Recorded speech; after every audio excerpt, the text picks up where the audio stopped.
Morning all of you. तो पढ़ो भाई यूट्यूब चैनल में आपका एक बार फिर से स्वागत है। तो आज हम फिर से करने जा रहे हैं एनसीईआरटी बुक का फुल एक्सप्लेनेशन। तो कॉपी पेन निकाल लीजिए, बुक खोल लीजिए और हेडिंग डालिए एटॉमिक मास। ठीक है, तो वीडियो एंड होने के बाद आपका सारा नोट्स आपको इंस्टाग्राम चैनल पढ़ो भाई पे मिल जाएगा। और पिछले जितने भी वीडियोस आए सबके नोट्स हमने अपलोड कर लिए हैं, तो जिन लोगों ने भी अभी तक देखा नहीं है वो जाकर के देख लीजिए। राइट, तो चलो स्टार्ट करते हैं, आ जाओ। The atomic mass or the mass of an atom is actually very small, right? क्योंकि एटम्स हमारे बहुत टाइनी है, वो हमें दिखते नहीं है, तो उनका मास भी क्या होगा, बहुत ज्यादा टाइनी होगा। ठीक है, ऐसे कंपेयर कर लो, एक हाथी का जो मास है और एक जो शेर का मास है, किसका मास ज्यादा होगा? शेर छोटा है हाथी के कंपैरिजन में, तो हाथी का मास ज्यादा है, शेर का मास कम है। क्लियर? उसी तरीके से एटम काफी छोटे हैं तो उनका मास भी काफी ज्यादा छोटा। Okay, now today we have sophisticated technique, example mass spectroscopy for determining the atomic masses fairly accurately। ठीक है, तो आज के टाइम पे हमारे पास बहुत एडवांस टेक्नोलॉजी आ गई है। हमारे पास डिवाइस है एक जिसको बोलते हैं स्पेक्ट्रोस्कोप, और वो टेक्निक है स्पेक्ट्रोस्कोपी जिससे हम mass of a single atom, सोचो एक सिंगल एटम का मास हम क्या करते हैं, डिटरमाइन कर लेते हैं। ठीक है, आगे चल के हम पढ़ेंगे कि किसी भी गिवन वेट में, ठीक है, अगर हमको पता है कि वो किस एलिमेंट से बने हुए हैं और हमको पता है कि हमारे पास उसका कितना ग्राम है, तो हम उससे उसके अंदर प्रेजेंट नंबर ऑफ एटम्स को डिटरमाइन कर सकते हैं। ठीक है, ये हम आगे चल के पढ़ेंगे। ठीक, तो सोचिए, मान लीजिए उसके अंदर 50,000 एटम्स है। ठीक है, सपोज 50,000 एटम्स है, तो अभी हमारे पास कुछ ऐसी टेक्निक आ गई है जिसमें हम 50,000 एटम्स के झुंड में से हम एक एटम का मास उसमें से बता सकते हैं कि हाँ, ये इसमें एक ये एटम है, इसमें ये एक एटम है, इसमें ये एक एटम है, इसका मास ये है, इसका मास ये है, इसका मास ये है। सोचिए ना, तो वो मेथड क्या है, mass spectrometry for determining the atomic masses fairly and accurately. But in 19th century, scientists could not determine mass of one atom relative to another by experimental means, as has been mentioned earlier. Hydrogen, being lightest atom, was arbitrarily assigned a mass 1, and other elements were assigned masses relative to it. ठीक है, तो देखो, पहले के time पे हमारे पास ये spectroscope या फिर स्पेक्ट्रोस्कोपी टेक्निक नहीं थी। ठीक है, तो हम उस टाइम पे कैसे मासेस को मेजर किया करते थे, राइट? तो हमने क्या किया कि हमें पता था कि हाइड्रोजन सबसे लाइटेस्ट है। ठीक है, तो हाइड्रोजन सबसे लाइटेस्ट एलिमेंट है पूरे पीरियोडिक टेबल में, तो उसका मास हमने अपनी मर्जी से बोल दिया कि इसका मास अब 1 होगा। ठीक, अब इसके रिस्पेक्ट में सारे एलिमेंट्स को कंपेयर करेंगे, ठीक है, और उसके मास को उस टाइप से हम डिटरमाइन करेंगे। फॉर एग्जांपल मान लीजिए हाइड्रोजन का मास हमने 1 ले लिया अपनी मर्जी से, तो इसके रिस्पेक्ट में मान लीजिए कार्बन है 4 टाइम्स, तो कार्बन का मास हम बोल देंगे कि ये 4 है। ठीक है, उसी तरह हाइड्रोजन के रिस्पेक्ट में मान लीजिए ऑक्सीजन का मास है 8, तो ऑक्सीजन को बोल देंगे 8 है। ठीक है, तो जैसा होता था वैसे कर देते थे। तो ये सिंपल मेथड है। जैसे मान लीजिए अगर आप कहीं से कहीं पर कोई सब्जी लेने जा रहे हो या फिर किसी राशन के दुकान में, ग्रोसरी शॉप में कुछ ग्रेन्स लेने जा रहे हो, दाल चावल वगैरह, तो वहां पे हम लोग मेजरमेंट करते हैं। कैसे मेजरमेंट करते हैं? तो वहां पे तराजू होता है, तो वहां पे एक जगह रखते हैं हम लोग, वेट को रखते हैं। ठीक है, और एक जगह हम रखते हैं हमें जो लेना है। तो इसके रिस्पेक्ट में जब इसका मास इक्वल हो जाता है तो हम बोलते हैं कि दोनों का मास क्या है, इक्वल है। अगर यहाँ पे 1 kg रखा हुआ है, 1 kg का वेट रखा हुआ है, तो यहाँ पे हमारा जो है इक्वल हो गया, तो इसका भी हमारा मास बोलते हैं 1 kg का है। ठीक है, इसके अगर 2 kg का रख दिया तो इसका मास इक्वल कर दिया तो 2 kg का है। ठीक है, तो उसी तरीका से अभी तो डिजिटल आ गया है, तो उसके रिस्पेक्ट में अगर मास 2 टाइम्स है तो बोल दिया 2 kg है, मास 3 टाइम्स है 3 kg है, 4 टाइम्स है तो 4 kg है। उसी तरीके से हम ऐसे उसको रिलेट कर सकते हैं। मान लीजिए वेट का मास हमारा 1 है, अगर इसका मास इसके 2 टाइम्स है तो हम लिख देंगे 2 times of mass of this weight. 3 times है तो 3 times of mass of this weight. उसी तरीका से एटम के मास को सेम कंसेप्ट से डिटरमाइन किया गया। हाइड्रोजन का मास को 1 ले लिया गया, ठीक है। तो इसके रिस्पेक्ट में अगर ऑक्सीजन का मास 16 आ रहा है तो ऑक्सीजन का मास को क्या बोलेंगे, 16 times of mass of hydrogen. Carbon का मास अगर हमारा 12 आ रहा है तो हम बोलेंगे 12 times of mass of carbon, sorry 12 times of mass of hydrogen, ठीक है। तो इस तरीके से कार्बन का मास, ऑक्सीजन का मास, नाइट्रोजन का मास, सारे एलिमेंट्स का मास को रिस्पेक्टिवली डिटरमाइन कर लिया गया, ठीक है।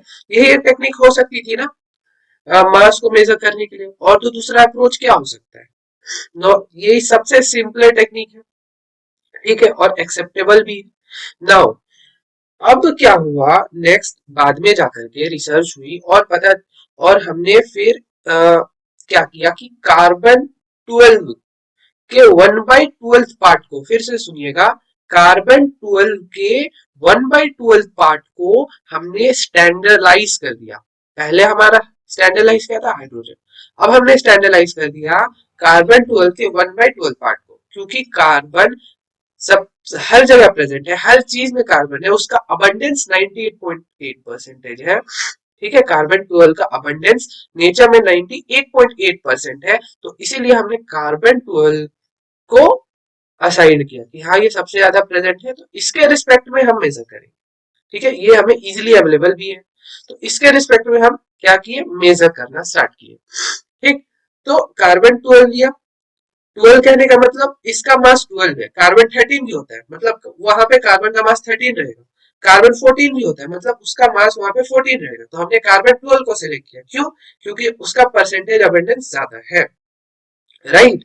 तो अब देखिए यहाँ पर हमने क्या किया, एटॉमिक मास निकालने के लिए, एटॉमिक मास निकालने के लिए क्या किया, सिंपल मेथड लिया कि यहाँ पर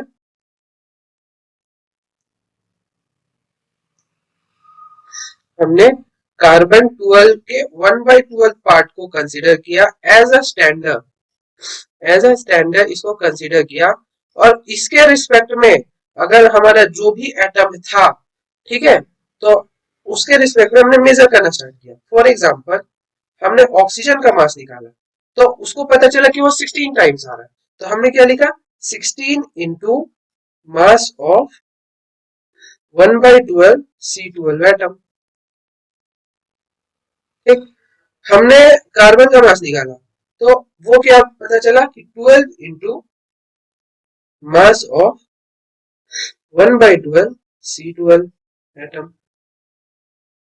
ठीक है।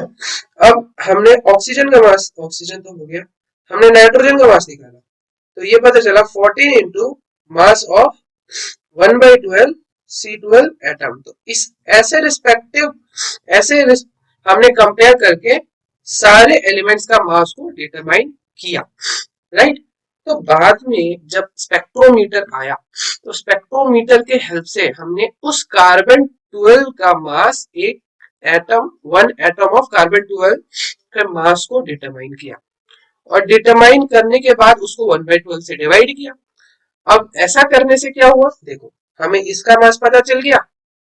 अब हमें जाकर के ऑक्सीजन का रियल मास पता चलने लगा, ठीक है। हर एलिमेंट का अब क्या रियल मास है, उसके एक एटम का, वो हमें पता होने लगा, ठीक है।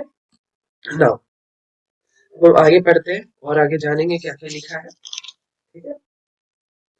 But in 19th century, scientists could determine mass of one atom related to another by experimental means. As has been mentioned earlier, hydrogen being lightest atom was arbitrary. Arbitrary मतलब उसको अपने मर्जी से one decide कर दिया, ठीक है, अपने मर्जी से arbitrary, assigned as a mass of one without any unit, and other elements were assigned mass relative to it. However, the present system of atomic mass is based on carbon 12 as the standard and has been agreed upon 1961.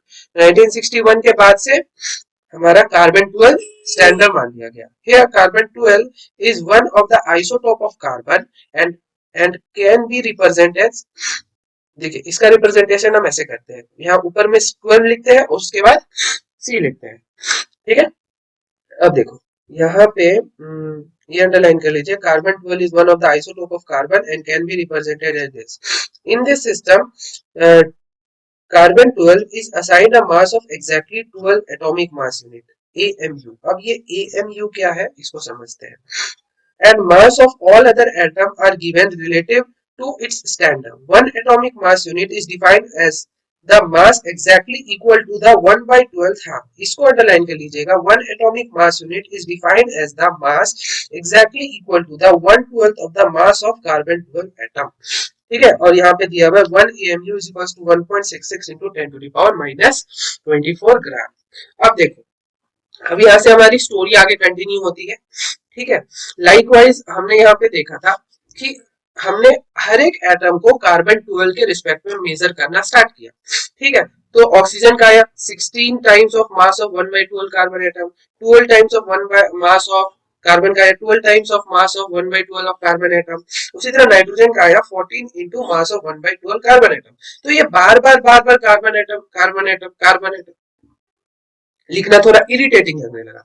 तो इसको convert कर दिया गया एक short form में जिसको बोलते हैं AMU. तो इसको हमने फिर लिखना स्टार्ट किया 16 AMU. उसी तरह इसको लिखा हमने 12 AMU. उसी तरह इसको लिखा 14 AMU.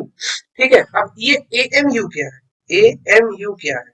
क्योंकि यहाँ पे हमने एटम के मास को मेजर करना स्टार्ट करा था, तो इसीलिए AMU रखा गया इसका नाम, जिसका फुल फॉर्म है atomic mass unit. Atomic mass unit. ठीक है, अब जब स्पेक्ट्रोस्कोपी टेक्निक से हमने मास ऑफ कार्बन एटम डिटरमाइन कर लिया गया और उसको 1 by 12 पार्ट किया.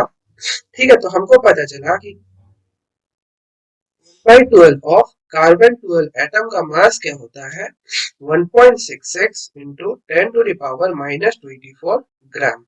ठीक है, और क्या यही हमारा 1 AMU है? तो हम इसीलिए 1 AMU को लिखेंगे 1.66 into 10 to the power minus 24 ग्राम. ठीक है, तो ये हो गया हमारा 1 AMU का वैल्यू हो गया. अब हमें अब पता चल गया कि ये इस चीज का हमें जानकारी हो गई, ये क्या चीज है. ठीक है, अब हमको पता चल गया कि ये AMU है, एंड देन हमने इस AMU के बारे में जानकारी ले ली कि इसका मास है 1.66 into 10 to the power minus 24. Now अब हमें बोलेगा कि ऑक्सीजन के एक एटम का मास कितना होता है, तो हम क्या लिखेंगे 16 AMU, और AMU को हम क्या लिख सकते हैं 1.66 into 10 to the power minus 24. ठीक है, तो अब देखिए ऑक्सीजन का क्या मास होगा यहां से.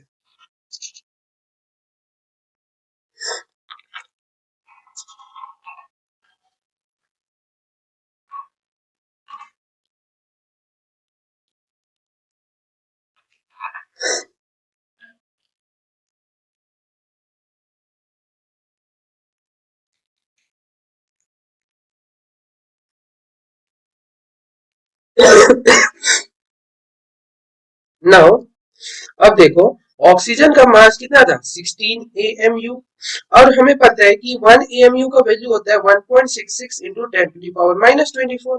तो हमें ये दोनों को मल्टीप्लाई करने के बाद हमें ऑक्सीजन का मास पता चल गया. उसी तरह हमने कार्बन का मास निकाल लिया 12 AMU, एक एटम का मास. ठीक है, तो 12 into 1.66 into 10 to the power minus 24. तो ऐसा करके हमें इसका मास ग्राम्स मिल गया, जो कि एक रिकॉग्नाइजेबल यूनिट है. ठीक है, ग्राम्स एक रिकॉग्नाइजेबल यूनिट है. तो ऑक्सीजन का अब हमने एक एक एटम का मास ग्राम्स में निकालना स्टार्ट कर दिया, ऑक्सीजन का, कार्बन का, नाइट्रोजन का. ठीक है, अब हमें पता चल गया एक एटम का मास कितना होता है. ठीक है, यहां तक होपफुली क्लियर हो गया होगा. नाउ अब हम आगे मूव करते हैं. तो अब देखिए, similarly, the mass of oxygen 16 atom would be 15.995 AMU. Today, AMU has been replaced by U, which is known as unified mass. तो अभी क्या कर दिया गया, AMU को चेंज कर दिया गया U में. क्यों चेंज कर दिया गया? तो देखो यहाँ पे कुछ केसेस ऐसे आए कि जब हम एटम्स क्या बोलते हैं, एटम का, एक एटम का किसी को मास को मेजर करते थे, तो वहां पे हमने यूज करते थे AMU. अब हम जब एक मॉलिक्यूल के मास को मेजर करते हैं, ठीक है, तो वहां पे हम AMU तो नहीं लिख सकते क्योंकि वो एटम नहीं है, वो वहां पे हम वर्ड यूज उसके लिए नहीं कर सकते ना, एटॉमिक मास यूनिट. वो तो मॉलिक्यूल है ना, वो तो एटम नहीं है। तो इस चीज से बचने के लिए वहां पे यू का यूज होने लगा, unified mass. Unified mass for example water है, तो वाटर का एक मॉलिक्यूल का क्या मास होगा, वाटर का एक मॉलिक्यूल का क्या मास होगा, ठीक है। तो हम 18 एमयू तो नहीं लिख सकते हैं, हम क्या लिखेंगे, 18 यू लिखेंगे, ठीक है, 18 यू लिखेंगे। तो यहाँ पे अगर हम एमयू लिखते हैं तो हम फिर यहाँ पे कॉन्ट्राडिक्शन क्रिएट हो जाता कि वाटर जो है हमारा एटम तो नहीं है, ये तो हमारा मॉलिक्यूल है, तो हम इसके लिए क्यों वर्ड यूज कर रहे हैं एटॉमिक मास यूनिट। तो समझ में आ रहा है ना, अब इस चीज से बचने के लिए हमने यू वर्ड का यूज करने लगा। तो यहाँ पर हमारे पास जो यूनिट्स आई कि एटॉमिक मास के लिए, एटॉमिक मास के लिए हमारे पास जो यूनिट आई, एटॉमिक मास के लिए हमारे पास जो यूनिट आई वो था एमयू एंड यू। और एटॉमिक मास क्या होता है, सिंपल सा वर्ड में, mass of one atom of an element, ठीक है। Mass of one atom of an element को बोलते हैं हम लोग एटॉमिक मास। नाउ अब यहाँ पे आया एक वर्ड एवरेज एटॉमिक मास। अब क्यों ऐसा वर्ड आया, देखो यहीं पर एक कॉन्ट्राडिक्शन क्रिएट हुआ कि कार्बन जो है हमारे तीन फॉर्म में है, कार्बन 12, कार्बन 13, कार्बन 14। उसी तरह क्लोरीन का भी दो फॉर्म है, उसी तरह हमारा सल्फर का भी दो फॉर्म है, ठीक है। तो ऐसे करके हमने क्या देखा कि लाइक क्लोरीन का आपने अभी देखा होगा ना, पीरियोडिक टेबल में मास होता है 35.5। क्यों होता है ऐसा मास, क्यों होता है ऐसा मास, पॉइंट में मास कैसे होने लगा मेजर, ठीक है। तो बेसिकली आपने पढ़ा होगा ना कि लोअर क्लासेस में कि मास ऑफ एन एटम क्या होता है, सम ऑफ प्रोटॉन प्लस न्यूट्रॉन, होता है ना। Mass of an atom totally concentrated होता है उसके न्यूक्लियस पे, और न्यूक्लियस का, न्यूक्लियस के अंदर क्या होता है, प्रोटॉन होते हैं और न्यूट्रॉन होते हैं, ठीक है। तो मान लीजिए किसी का मास है 2, तो उसका प्रोटॉन प्लस न्यूट्रॉन का सम होगा 2। किसी का मास है हमारे पास 14, तो उसमें प्रोटॉन प्लस न्यूट्रॉन का मास का सम होगा 14। अब किसी का मास 35.5 है, तो इससे क्या पता चलता है, कहीं आधा प्रोटॉन या आधा न्यूट्रॉन, ऐसा होता है क्या कि आधा होता है कुछ, होता है तो कंप्लीट होता है। तो यहाँ पर चीजें उस तरीके से काम नहीं कर रही है। हमने क्या करा है कि क्योंकि एक एटम जो है अपने मोर देन वन फॉर्म में प्रेजेंट है, मोर देन वन फॉर्म में कहने का मतलब आइसोटॉप्स में प्रेजेंट है। आइसोटॉप्स क्या होता है कि एलिमेंट का जो होता है वो सेम एटॉमिक नंबर होता है बट उसका मास नंबर अलग अलग होता है। फॉर एग्जांपल कार्बन का देख लीजिए, कार्बन का एटॉमिक नंबर कितना होता है 6, बट उसका आइसोटॉप्स जो होगा उसका मास अलग अलग होगा। इसीलिए तो बोले कार्बन 12, कार्बन 13, कार्बन 14, यहाँ पे 12, 13 और 14 क्या है, उसके डिफरेंट मासेस है, ठीक है। और यहाँ पे कार्बन का सबका एटॉमिक नंबर तो 6 ही है, राइट, यहाँ तक क्लियर हो गया होगा। चलो, तो अब क्योंकि यहाँ पर कार्बन तीन फॉर्म में प्रेजेंट है, 12, 13 एंड 14, ठीक। तो अब बोला गया कि अब हम कार्बन का मास को क्या लेंगे, राइट, अब हम कार्बन का मास को क्या लेंगे। तो इस चीज का कंक्लूजन निकाला कि चलो अब हम इसका क्या करते हैं, एवरेज कर लेते हैं, ठीक। अब देखो एवरेज कैसे करेंगे, इसका क्या कंसेप्ट है, अब इसको थोड़ा सा ध्यान से समझो, ठीक है। अब उसको समझने से पहले हम थोड़ा सा बुक रीड कर लेते हैं, उसमें क्या इन्फॉर्मेशन है वो हम जान लेते हैं, ठीक। यहाँ पे देखिए, many naturally occurring element exist as more than one isotope when we take into another account the existence of this isotope and their relative abundance percentage occurrence। relative abundance का मतलब क्या होता है, percentage occurrence। now the average atomic mass of that element can be computed. For example, carbon has the following three isotopes with relative abundance and masses as shown against each of them. अब carbon 12 है तो इसका percentage abundance है 98.8%। Sorry, carbon 13 है इसका percentage abundance है 1.108%। Carbon 14 है इसका परसेंटेज अबंडेंस है 2 into 10 to the power minus 10, ठीक। अब सबका अलग अलग मास है, 12 है, 13 है, 14 है, ठीक। अब यहाँ पे एक बार फिर से हम लिख लेते हैं ताकि याद रहे आप लोगों को कि आइसोटोप्स क्या होते हैं। बहुत लोगों को नहीं पता होती है, प्रॉब्लम होती है बहुत सारे बच्चों को। तो आइसोटोप्स क्या होते हैं, isotopes the element having same atomic number, वहां पे क्या होता है, एटॉमिक नंबर सेम होता है बट डिफरेंट मास नंबर, वहां पे मास नंबर अलग अलग होता है। ठीक है, फॉर एग्जाम्पल कोई एलिमेंट है हमारा x, तो उसके यहाँ पे नीचे में जो लिखेंगे ये क्या बताएगा, इसका एटॉमिक नंबर को बताएगा। कोई यहाँ पे, और यहाँ पे जो हम लिखेंगे m, ये m इसको क्या बताएगा, मास नंबर को बताएगा, ये इसको मास नंबर को बताएगा। ठीक है, फॉर एग्जाम्पल देखिए अगर हम लिखते हैं C12 और इसका तो ये यहाँ पे 6 लिख दिया, इसका मतलब क्या हुआ, ये इसका क्या है, मास नंबर है, और ये इसका क्या है, एटॉमिक नंबर। ठीक है, उसी तरह मान लीजिए हाइड्रोजन के लिए लिखा, ठीक है, तो ये इसका क्या है, मास नंबर है, और ये इसका क्या है, एटॉमिक नंबर है। ठीक है, उसी तरह ऑक्सीजन के लिए लिखा, तो ये इसका क्या है, एटॉमिक नंबर है, ये इसका क्या है, मास नंबर है। क्लियर है, तो आइसोटोप्स का क्या होगा, ऐसे एलिमेंट्स होंगे वो जिनका एटॉमिक नंबर तो सेम है, देखिए, लेकिन मास नंबर अलग अलग है। ठीक है, तो इस टाइप के एलिमेंट्स को हम क्या बोलते हैं, आइसोटोप्स। क्लियर हो गया आइसोटोप्स। अब देखिए, अब क्योंकि हमारे पास कार्बन का 12 भी था, 14 भी है और 13 भी है, तो अब हम क्या करेंगे, हमको कैसे पता चलेगा कि कार्बन का मास को क्या कंसीडर करना है, तो इसके लिए हमने क्या किया, हमने टेक्निक बनाई और बोला कि चलो इसको एवरेज ले लेते हैं और एवरेज कंसीडर करते हैं। ठीक है, अब देखिए मैं इसका कंसेप्ट आपको क्लियर करने जा रहा हूं।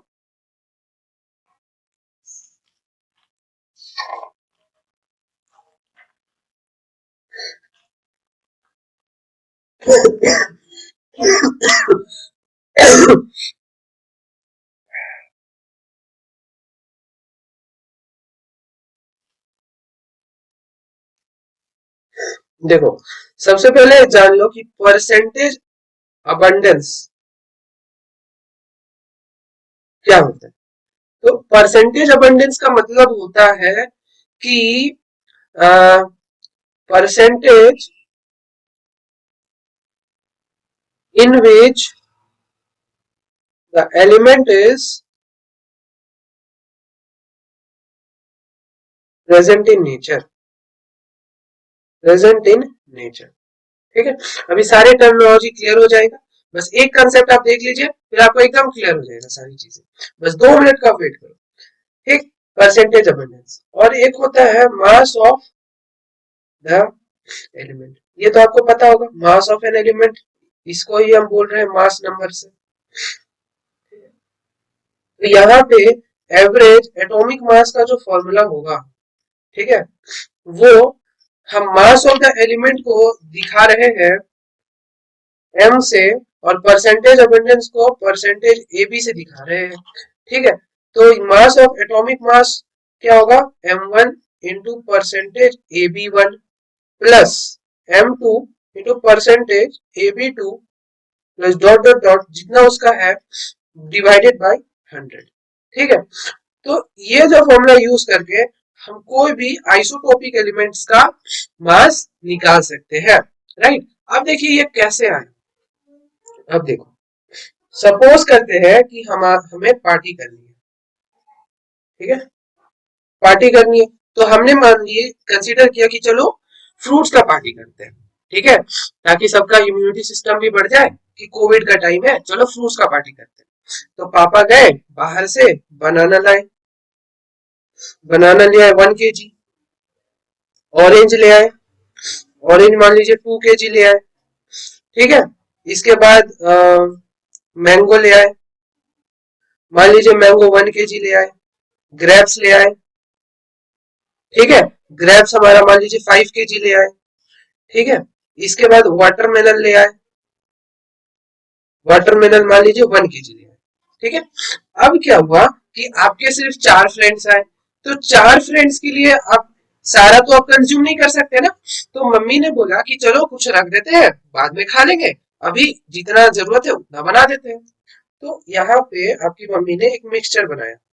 ठीक है, ये मान लीजिए प्लेट है, एक बड़ी सी बहुत बड़ी सी प्लेट है जिसके अंदर मम्मी ने छोटे छोटे टुकड़े फल्स के फ्रूट्स के किए, है ना, और यहाँ पे सजाया। तो इसके अंदर जो बनाना डाला आपकी मम्मी ने, इसके अंदर जो बनाना यूज किया वो 500 ग्राम ही बनाना यूज किया।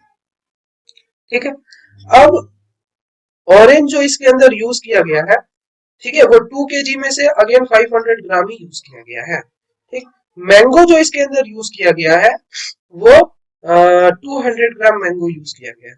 ठीक है, ग्रेप्स जो इसके अंदर यूज किया गया है वो 1 kg ग्रेप्स यूज किया गया है। और वाटरमेलन जो इसके अंदर यूज किया गया है वो 800 ग्राम वाटरमेलन यूज किया गया है। ठीक है, तो अब देखिए यहां से आपका बनाना, आपके पास बनाना कितना था, 1 kg बनाना था, लेकिन आपने यूज कितना किया, 500 ग्राम, मतलब आपने बनाना कितना यूज किया, 50%। उसी तरह ऑरेंज आपके पास 2 kg था, बट आपने यूज कितना किया, आपने यूज किया 500 ग्राम, मतलब आपने कितना यूज किया, 60%।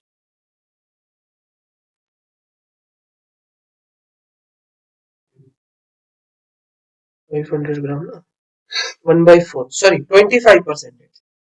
ऑरेंज आपका था, ऑरेंज आपका था 500 ग्राम, सॉरी ऑरेंज आपका 2 kg था, और आपने यूज कितना किया, 500 ग्राम, तो कितना यूज किया आपने, 20% यूज किया। ठीक है, मैंगो आपका 1 kg था और आपने कितना यूज किया, 200 ग्राम, तो कितना यूज किया, 20% यूज किया। ग्रेप्स आपका 5 kg था और आपने यूज किया 1000 ग्राम, तो आपने कितना यूज किया, 40% यूज किया।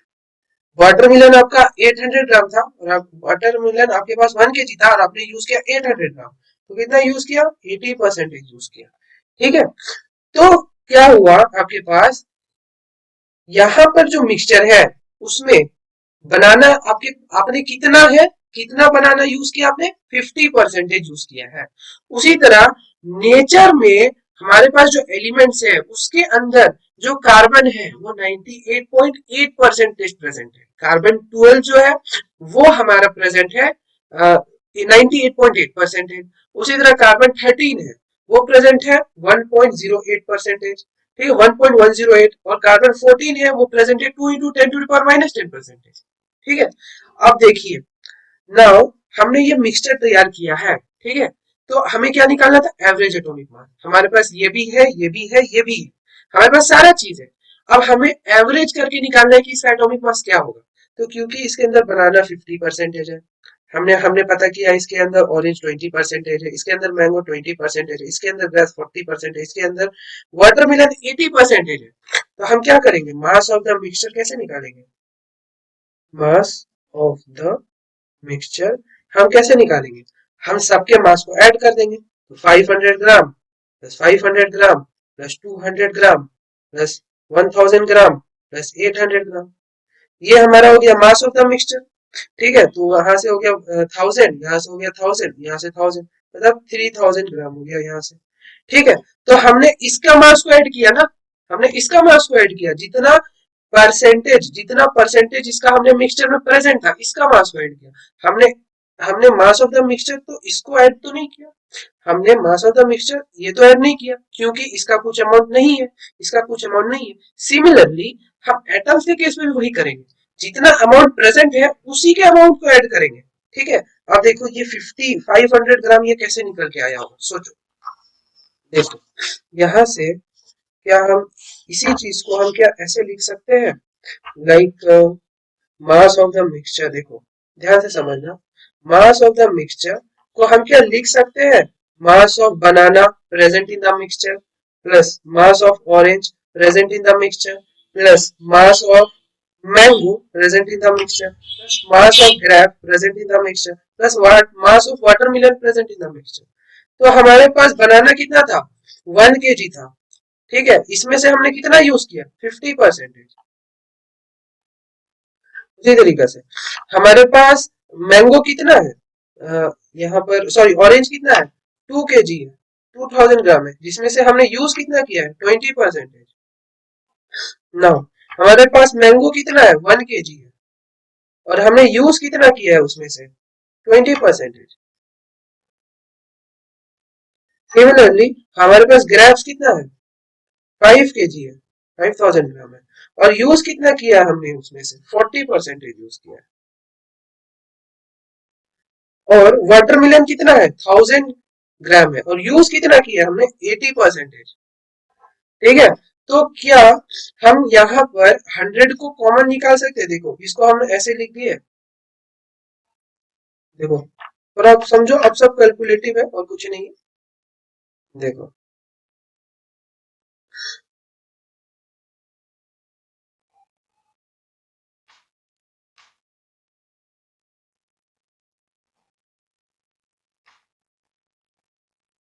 देखो वैसा लिख दिया चलेगा। अब देखो अब इसी को हमने लिख दिया ऐसा 1000 इंटू 50 प्लस ये किसके लिए है ये हमारा बनाना के लिए, ठीक है।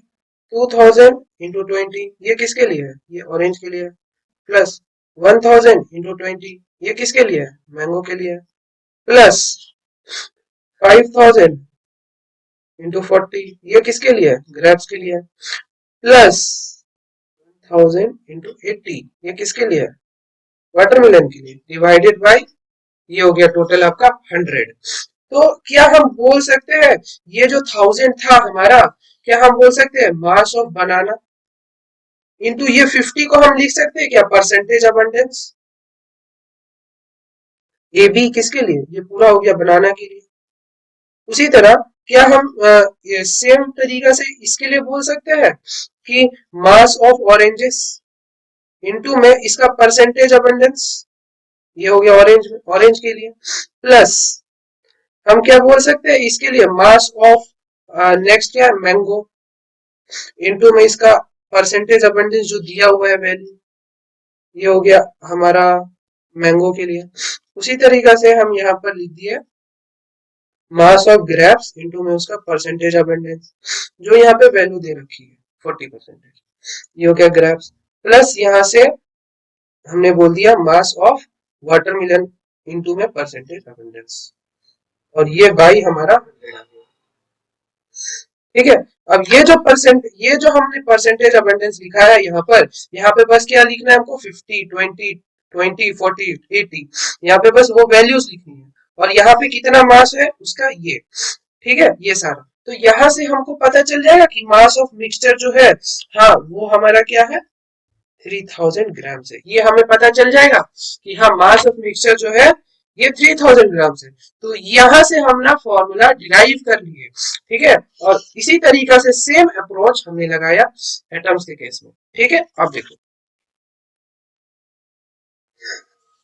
एटम्स के केस में हमने क्या किया देखो यहाँ पर लिखे इस पेज को हटा देते हैं। यहाँ पे हमने लिखा कि कार्बन जो है वो उसका एक 12 ग्राम है उसी तरह एक कार्बन है उसका 13 ग्राम है एक कार्बन ऐसा है उसका है आपका 14 ग्राम है ठीक है। तो इसका परसेंटेज अबंडेंस जो है ये कितना परसेंटेज प्रेजेंट है हमारे पास तो 98.8 परसेंटेज प्रेजेंट है। इसका कितना परसेंटेज प्रेजेंट है तो 1.108 परसेंटेज प्रेजेंट है और इसका कितना परसेंटेज प्रेजेंट है तो 2 into 10 to the power -10 percentage present है। तो हम यहाँ पे मास ऑफ द मिक्सचर क्या अभी सेम जो हमने डिराइव किया है यहाँ पे देखो यहाँ पर किया था सॉरी यहाँ पर जो किया है मास इंटू में उसका कितना परसेंटेज प्रेजेंट है मास इंटू में कितना परसेंटेज सबको ऐड करके डिवाइड बाय 100। तो हमने जो यहाँ पे लिखा है क्या हम सेम तरीका से इसको भी लिख सकते हैं 98.8 plus 13 into 1.108 plus 14 into 2 into 10 to the power -10 ठीक है डिवाइडेड बाय 100। अब इसको जब आप सॉल्व करते हो तो वो आता है 12.011 ठीक है। तो ये जो आया वो क्या आया average atomic mass of carbon.